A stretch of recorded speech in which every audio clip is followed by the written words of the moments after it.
2010 to 2014 Subaru Outback, and in this kit you get 3 pieces. These 3 pieces are very easy to assemble. This is the main piece that goes front to back, and these little notches go on the top so that your power cords can go out through the mouse hole to the front of the car. And these are the side-to-side pieces. It's very easy. You just put the grooves together and lock them when they hit the table. Do the same thing on the other side. Push it down, lock them, and it's a self-contained unit at that point. And there's no left or right or front or back. It's fully symmetrical all the way around.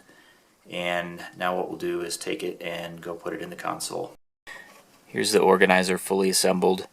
You just take it, drop it right in, push it down, and it's a nice tight fit. You have access to the audio port, and you got access to the power port there for your car charger. There's no front and back or left and right. It's fully symmetrical, so it's very easy to drop in.